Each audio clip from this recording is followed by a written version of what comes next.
We were at our favorite little Italian bistro, the one with the warm lighting and the faint smell of garlic that always made me nostalgic.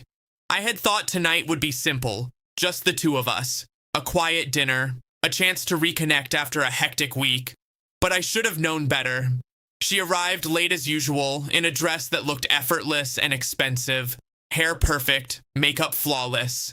She smiled at me, but it wasn't the smile I knew. It was sharp, calculating, a little mocking. "Sorry I'm late," she said, slipping into the booth across from me. "Work ran long." I nodded, trying to focus on the menu. I had learned that pressing didn't help, not anymore. We ordered, appetizers arrived, small talk ensued. Then, without warning, she leaned back in her chair, crossed her legs, and said it. "You know, you're so predictable. That's why I'm bored." I froze mid-bite. For a moment, I thought I misheard her. Maybe she was joking. But no, the smirk, the tone, the way she looked at me like I was a puzzle she'd solved years ago, this was deliberate. "Excuse me?" I asked quietly, trying to mask the anger rising in my chest. "You heard me," she said, swirling her wine. "Every time we go out, every conversation, every date, it's all the same. I know exactly what you're going to do. You're predictable. And honestly, I'm bored. Bored." The word cut deeper than any insult. It wasn't just the statement, it was the implication.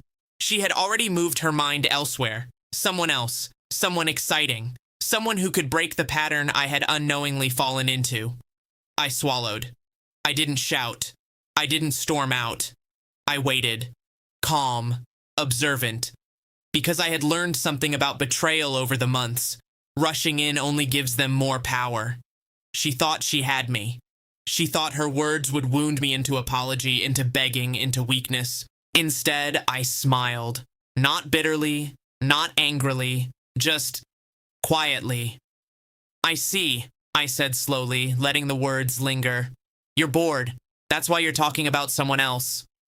Her smirk faltered slightly, but she tried to regain control.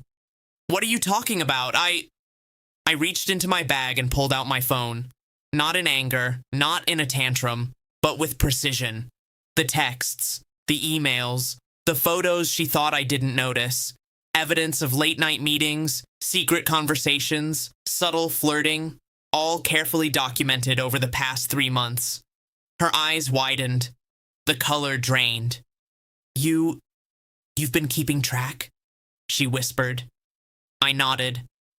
"I've been observing, not out of obsession, but because you gave me every reason to pay attention. Every slip, every lie, every innocent message to someone else. I saw it all." Her face twisted in a mixture of anger and panic. The public setting amplified it. She tried to cover the truth with laughter, brushing it off like a joke. But the silence from nearby tables, the sharp intake of breath from the waiter, the tense hum in the restaurant, it all spoke louder than any denial could. I continued, calm, deliberate. "You mocked me, thinking I wouldn't see. You said I'm predictable. But you underestimated one thing: patience, planning, and the quiet strength of someone who refuses to be humiliated." By now, she was shaking slightly, her arrogance slipping. She knew the game had changed. I didn't yell. I didn't beg. I didn't throw a single accusation. I simply placed the evidence on the table between us. Screenshots, dates, times, receipts, everything she had thought was hidden. The table went silent, including ours. Her words at dinner, her smirk, her boredom, it all came back to her now. The predictability she had mocked was gone, replaced by control, by strategy, by proof that she couldn't manipulate. "Do you see now?" I asked quietly.